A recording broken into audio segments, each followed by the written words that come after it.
하나님의 약속은 가나안 땅에 있었습니다. 그럼에도 불구하고 아브라함은 남방이라고 번역되어 있는 네게브 지역으로 점점 옮겨갔습니다. 오늘 창세기 13장에는 네게브라고 그냥 지명을 그대로 번역했는데 12장에서는 이것을 지명을 그냥 뜻풀이를 해서 남쪽 지역이라고 해서 남방으로 그냥 그렇게 번역을 했습니다. 토착 원주민들의 배척과 배제가 주된 원인이었을 겁니다. 그러다 그들 가족은 아예 이집트로 이주를 했습니다. 기근으로 인한 생존과 그리고 경제적인 문제가 주된 이유였습니다.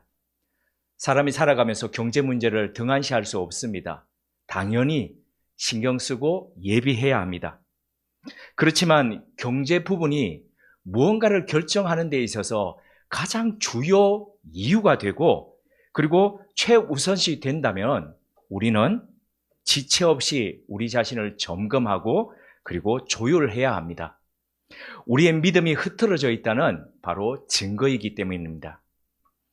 예배 순서지 우미트는 생각에 국립외교원에서 가르치고 있는 인남식 교수의 0점 조준이라는 이 글을 실었습니다. 0점 조준이라는 것은 군사 용어입니다. 총은 목표물을 향해서 쏜다고 해서 발사한다고 해서 목표물에 다 맞지 않습니다. 요즘은 광학 장비가 많이 부착되어서 예전과는 다르지만 기본 개념은 이런 겁니다. 총을 보시면은 이게 총이라고 생각하시면은 마이크가 이 앞부분에 밀착하는 부분이 바로 가늠자라 그럽니다. 가늠자. 그리고 이 총구의 끝부분에 있는 게 가늠쇠입니다. 가늠쇠는 움직이지 않습니다. 이 가늠자를 가지고 좌클릭하거나 우클릭해가지고 이걸 맞춰야 됩니다. 그래서 가늠자와 가늠쇠가 이렇게 보시면은 왜 우리 총 쏠 때 보면 동그랗게 되어서 안에 십자가 표시가 이렇게 있지요. 그 가늠자가 이렇게 있고 가늠쇠 앞에 십자가 이렇게 올라 있는 그 부분이 정확하게 중간에 맞도록 그렇게 해야 되는데 사람마다 밀착하는 부분이 다르고 시각이 맞추는 부분들이 다 다릅니다. 그래서 자기에게 맞도록 이것을 조율해야 합니다. 그래서 목표물에 쏘기 전에 군대에서는 0점 사격이라는 것이 있습니다. 그래서 한 10m 앞에 표적지를 놔두고 이것을 클릭을 맞추면서 정확하게 탄착군이 일정하게 내가 원하는 부분에 형성되는지를 이것을 맞춰야 합니다. 이것을 0점 사격이라고 하는데 0점 사격, 0점 조준, 0점 사격하고 난 뒤에 본래 실거리 사격 100m, 200m, 250m 그리고 실전에 나가서 그렇게 사격을 하게 됩니다. 이런 과정을 거쳐야 내가 원하는 목표물을 정확하게 맞출 수 있는 겁니다. 신앙도 그러합니다. 상황과 수많은 조건에 요동합니다. 마음이 우리 변함없이 가는 거 아니지 않습니까? 늘 흔들립니다.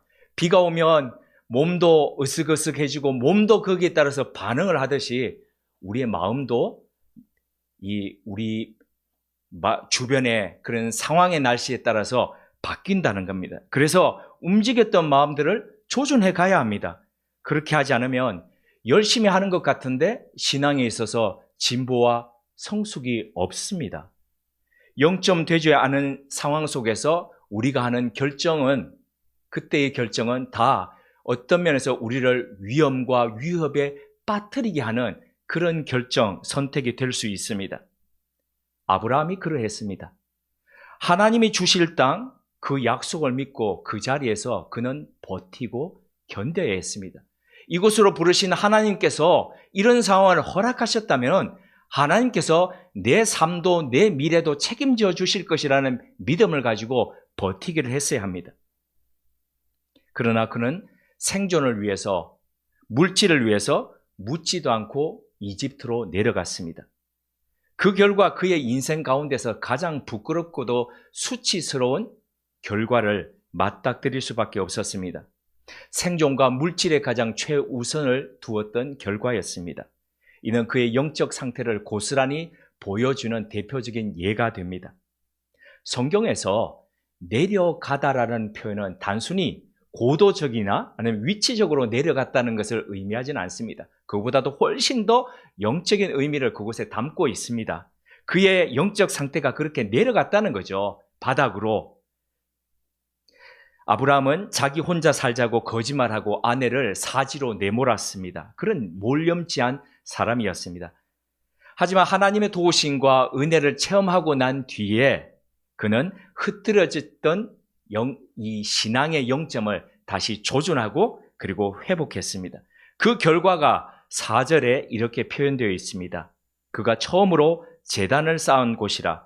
그가 거기서 여호와의 이름을 불렀더라. 아브라함은 가나안 땅에 처음 발을 디뎠을 때 그 자리에서 하나님의 이름을 불렀습니다. 그의 신앙의 그 자리에서 다시 불렀던 그 자리에서 다시 올라와서 하나님의 이름을 불렀다는 것이죠. 그의 신앙이 회복되는 바로 그런 예배였습니다. 얼마나 감격되었을까요? 얼마나 감사가 되었을까요? 잊어버린 하나님에 대한 신뢰, 잃어버린 은혜를 다시 찾는 바로 그 자리였습니다. 그 예배였죠. 신앙생활이 혹시 무덤덤하십니까? 감사가 사라져 있습니까? 그렇다면 다시 한 번 더 우리의 마음을, 우리의 영적인 상태를 조율하면서 예배로 나갈 자리입니다. 이 예배라는 것은 우리의 신앙의 상태가 어떤지를 매우 잘 보여주는 리트머스 종이 같은 것이거든요. 처음 감격과 감사로 드리던 바로 그 예배의 자리로 나아가야 합니다. 그렇게 돌아갈 때입니다. 다시 하나님의 이름을 부르면서 하나님께로 더 가까이 나아갈 때입니다. 매년 조종사들은 베테랑이라 할지라도 해가 바뀌면 항공조종술에 대한 기본 교법들을 다시 공부합니다. 아니 몇십 년을 한 베테랑인데 네 그래도 합니다. 다시 되돌아갑니다. 기본. 매년 시즌이 끝나면 이 골프 선수든 아니면 야구 선수든 간에 이 스윙을 하는 사람들은 자기가 아무리 좋은 성적을 거두었더라도 기본적인 스윙 연습을 다시 레슨을 받습니다. 이기기 위해서, 승리하기 위해서 무리하게 하면서 했던 그 폼들, 그래서 무너졌던 폼들을 다시 자기가 아무리 잘하더라도 자기보다 성적이 못한 코치한테 다시 교정을 받습니다. 흐트러졌던 기본 자세로서는 다음 시즌을 기약할 수 없기 때문임을 잘 알기 때문입니다. 우리의 신앙생활도 그러합니다. 매일매일 점검하고 계절마다 다시 한 번 더 조율해 가면서 그렇게 나아가야 되죠. 그것이 바로 믿음의 기본을 회복하는 길입니다. 믿음으로 하루하루를 승리해 가는 바로 그 길입니다. 근데 신앙생활을 그러면 회복하면은 이 신앙을 회복하면 모든 문제가 다 해결될 것 같습니까? 네, 그랬으면 얼마나 좋겠습니까? 실은 그렇지는 않습니다. 하나의 문제를 해결했다고 해서 다음 문제가 없느냐? 아닙니다. 또 다른 형태의 문제가 다가옵니다. 삶 자체가 늘 문제로 가득 차 있는데 신앙 가졌다고 해서 마치 무균실에 사는 것처럼 그렇게 문제가 없을 리가 있겠습니까? 단, 뭐가 다릅니까? 신앙을 회복하고 그것으로 다져진 사람은 문제를 바라보는 기본적인 시각 자체가 달라집니다. 시각이 달라지니까 문제를 풀어가는 방식이 다릅니다.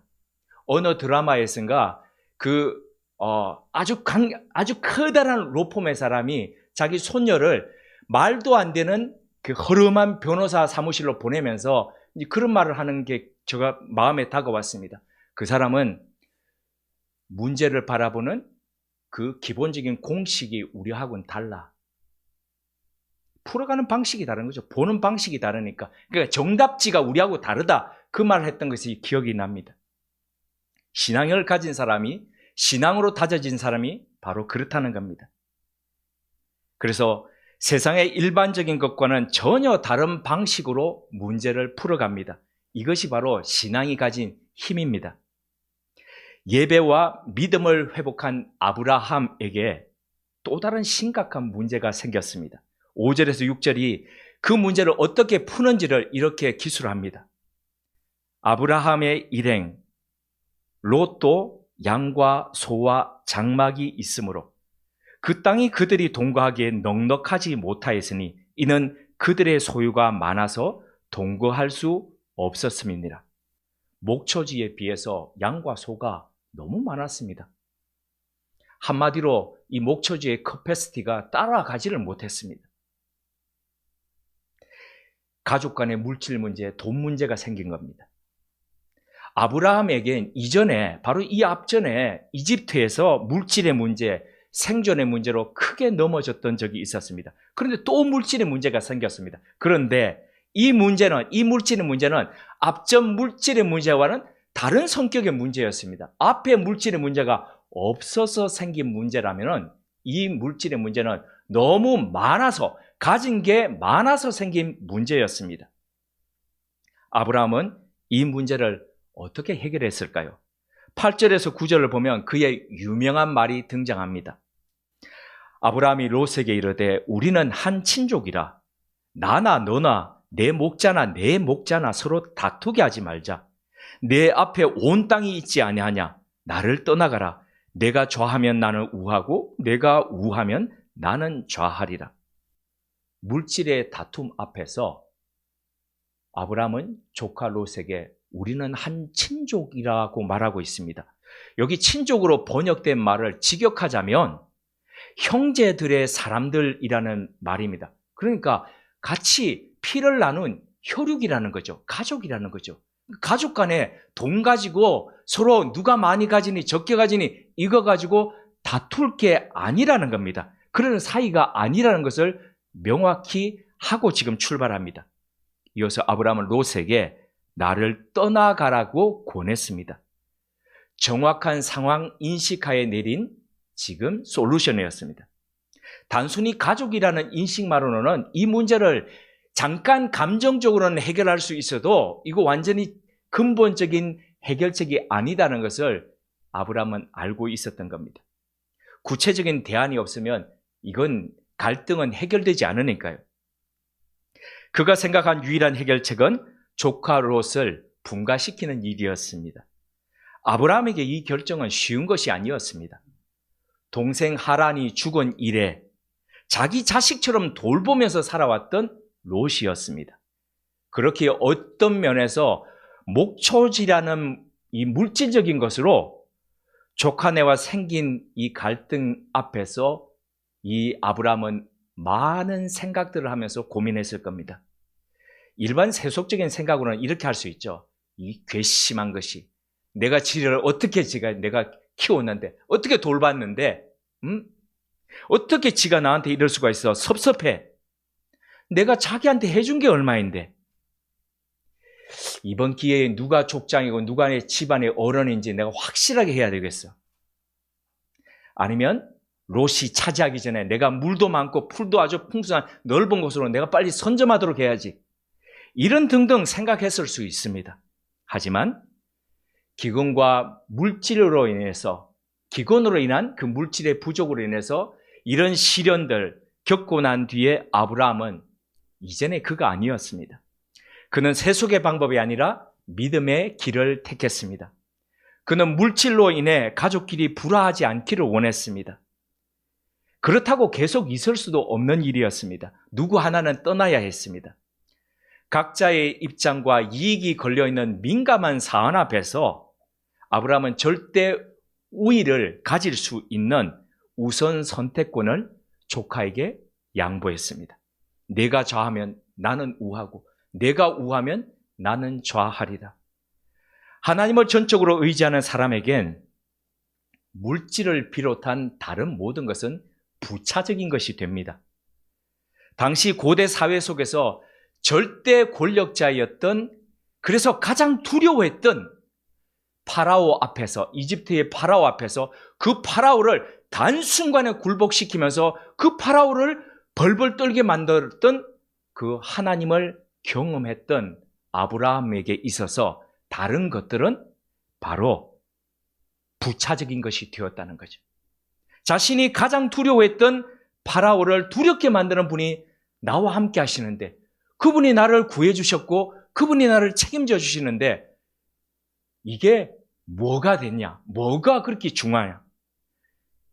마치 우리 대사 속에 있는 것처럼 어떤 드라마, 영화의 대사처럼 무엇이 중요한디 하는 그런 것처럼 하나님께 우선순위를 두니까 하나님 아닌 모든 것들은 옵션이 되는 겁니다.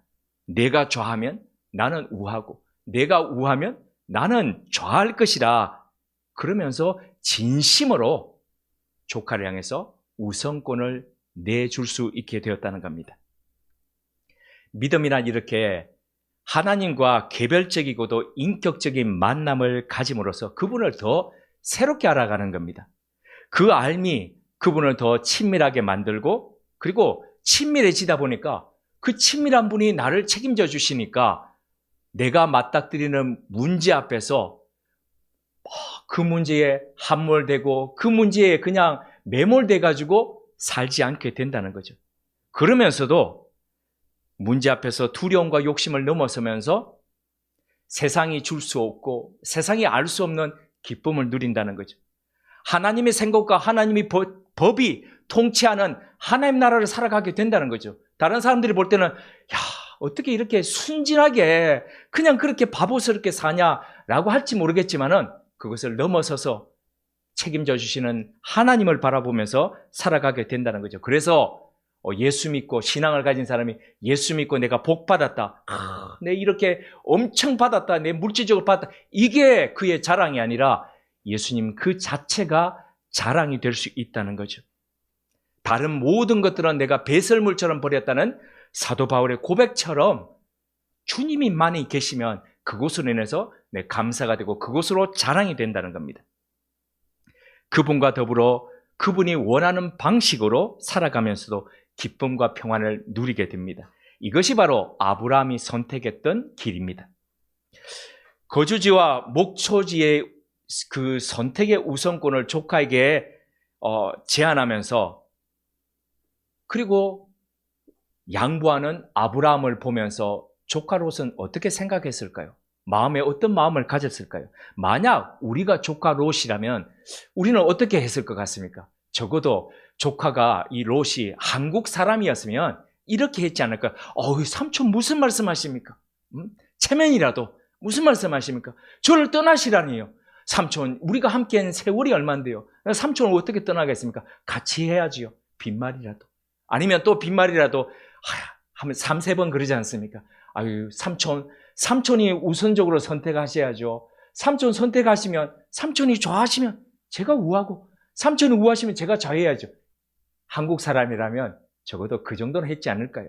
그런데 마치 기다렸다는 듯이 옳거니 삼촌한테 한 번도 이렇게 양보하지 않고 바로 조카 롯은 주저함 없이 좋은 것을 차지했습니다. 그 좋은 것을 차지하기 위해서 그는 눈을 들어 쭉 둘러보았습니다. 요단 동쪽 지역, 소알이라고 하는 것이 요단 동쪽이거든요. 물이 풍부해 보였습니다. 넉넉해 보였습니다. 그래서 여호와의 동산 같고, 근데 여호와의 동산 같고 그러면 그 말 하면은 오케이 에덴 같다는 말이죠. 이해하겠는데 뒷말이 더 무게 있게 다가왔습니다. 애굽 땅과 같이 보였다. 롯이 선택한 이 요단을 묘사하면서 애굽 땅같이 보였다는 말이 굉장히 무게 있게 다가왔습니다. 비록 잠시였지만 애굽 이집트를 경험했던 이 롯에게 있어서 애굽은 정말 신천지였고, 죄송합니다. 이 신천지가 그 신천지가 아닌 거 아시죠? 바로 이야 어디 세상에 이런 곳이 어디 있어? 그가 꿈꾸고 원했던 유토피아였습니다. 이는 그가 선택하는 기준이 바로 이제 이집트, 애굽이 되었다는 것을 의미합니다. 그는 선택할 때에 신앙의 관점에서 그것을 선택하지 않았습니다. 이미 애굽이라는 그의 세속적인 절대 기준치가 그의 마음에 자리했기 때문입니다. 오직 물질적이고 경제적인 이익이 그의 선택의 기준이 되었습니다. 그 결과 아버지 같았던 아브라함의 제안 앞에서 그는 양보하지 않았습니다. 오직 세속적 이익의 누림으로 이기적인 선택을 했습니다. 아브라함과 똑같이 그는 낭패스러운 사건을 이집트에서 경험했습니다. 물질적인 것을, 경제적인 것을 우선시하면 어떤 일이 벌어지는가를 그는 경험했습니다. 그럼에도 불구하고 그의 중심엔 하나님이 없었습니다. 오로지 애굽의 정신만이 자리했습니다. 그 정신에 충실한 선택을 했습니다. 그의 이러한 이기적인 선택이 앞으로 닥칠 불행을 초래한다는 것을 그는 미처 몰랐습니다. 그 결과를 예상할 만한 것이 11절에서 13절에 이렇게 기록되어 있습니다. 우리 같이 한번 읽어보실까요? 11절에서 13절입니다. 그러므로 롯이 요단 온 지역을 택하고 동으로 옮기니 그들이 서로 떠난지라. 아브라함은 가나안 땅에 거주하였고 롯은 그 지역의 도시들에 머무르며 그 장막을 옮겨 소돔까지 이르렀더라. 소돔 사람은 여호와 앞에 악하며 큰 죄인이었더라. 동으로 옮겨갔다는 이 말은 에덴 동산에서 쫓겨난 이래 아담과 하와가 에덴의 동쪽에서 머물렀더라. 그리고 범죄에서 심판을 받았던 이 가인이 에덴의 동쪽 롯 땅으로 갔더라. 그리고 바벨탑 사건 때에 바벨탑의 심판이 있기 전에 그들이 에덴 동쪽으로 갔더라는 그런 표현들을 보셨던 것 기억나실 겁니다. 바로 신앙에서 멀어져서 점점 하나님과 분리되어 갔다는 표현이 성경 요 창세기에서는 동으로 갔다고 표현하고 있습니다. 롯의 경우도 그 정도가 12절에 보니까 동쪽으로 갔는데 어디까지 이르렀습니까? 소돔까지 이르렀습니다. 의도했던 그렇지 않았던 간에 그는 그렇게 자꾸 살다 보니까 하나님께 멀어지고 또 멀어지다 보니까 소돔에 그냥 가까이 갔고 나중에 더 보시면은 이제 다음 주에 보실 그 다음 장에 보시면 아예 소돔 안에까지 그는 가서 살게 됩니다. 선한 삶은 애써 연습하고 또 연습하고 매일같이 반복해야 그 선한 삶을 조금이라도 살아갈 수 있습니다.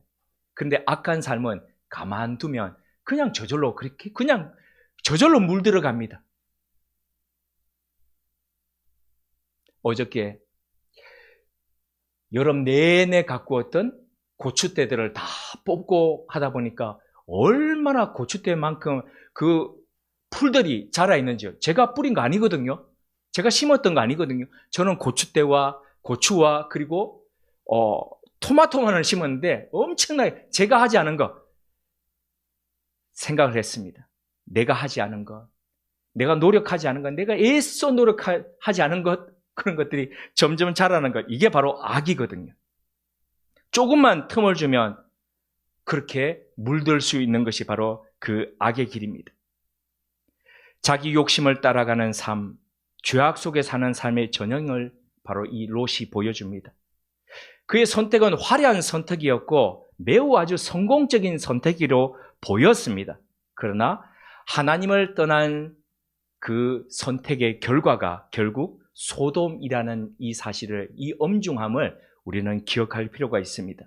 선택은 자유입니다. 하지만 오늘 내리는 그 선택으로 우리의 내일이 만들어지고 있다는 사실을 우리는 기억하면서 선택해 가야 하겠습니다.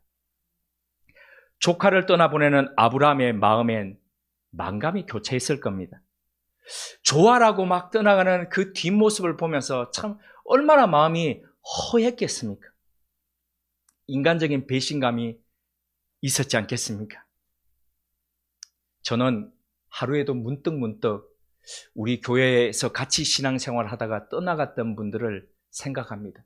지나가다가 비슷한 옷을 입거나 비슷한 머리를 하고 있는 분만 보더라도 깜짝 놀랍니다.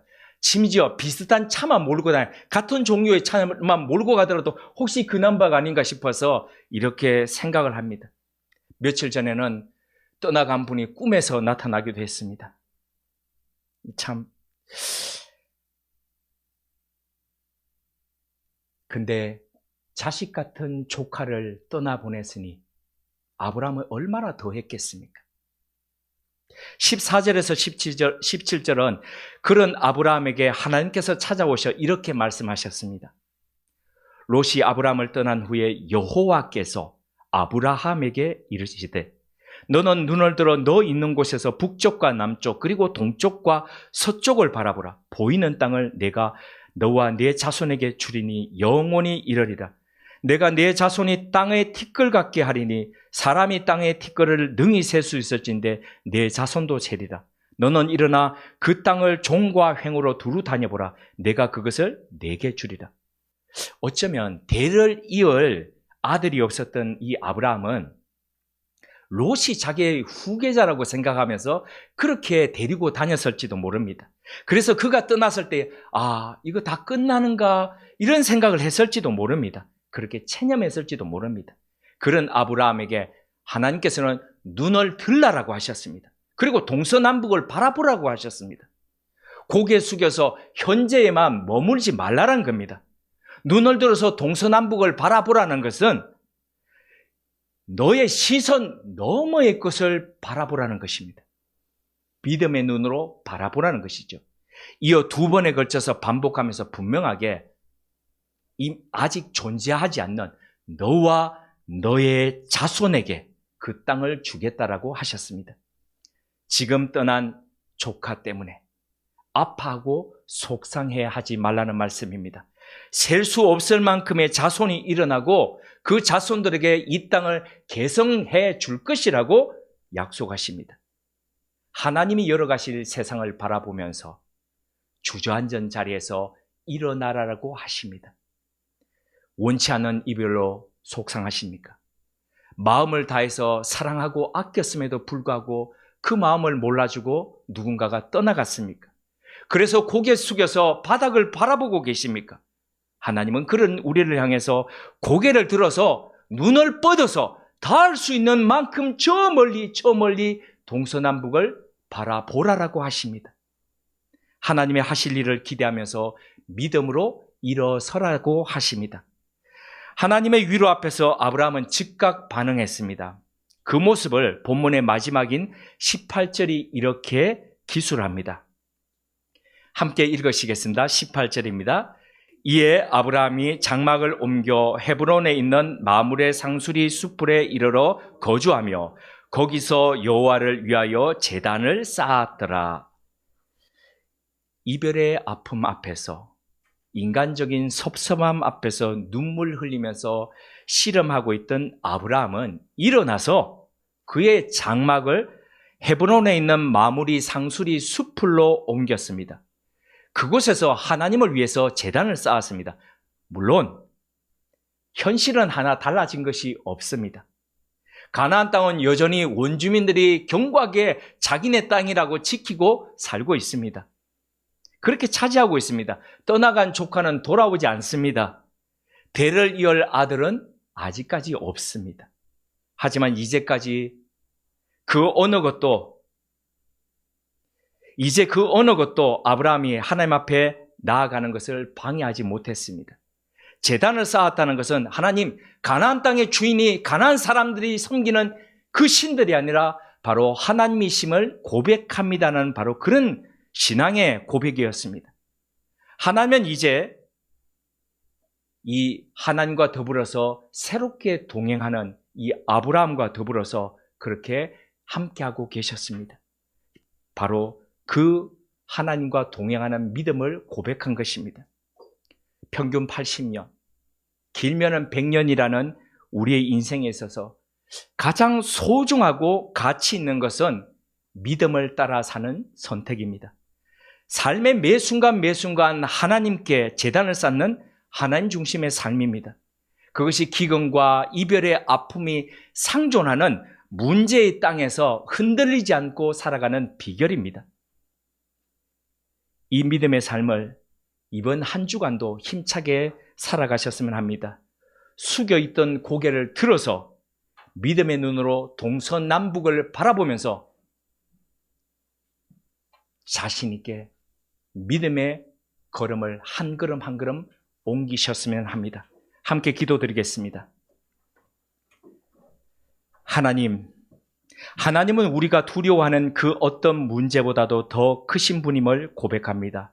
그러기에 하나님 앞에서는 문제는 문제가 아님을 압니다.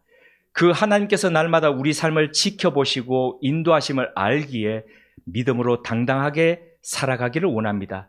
선택 앞에서 세속적인 이익을 최우선시하여 욕심내는 롯의 길을 가지 않게 하시고 믿음으로 하나님을 택하는 아브라함의 길을 걷도록 우리를 이끌어 주옵소서. 비록 그것이 손해가 되는 것 같고 세상 물정 모르는 사람 같아 보이더라도 하나님께서 원하시는 것을 선택토록 인도해 주옵소서. 오늘도 우리의 고개를 들어 동서남북을 바라보게 하옵소서. 믿음으로 하나님을 기대하며 안전자리에서 일어나게 하옵소서. 매일매일 머무는 자리가 하나님께 제단을 쌓는 헤브론의 마므레의 숲 되게 하옵소서. 예수님의 이름으로 기도드립니다. 아멘.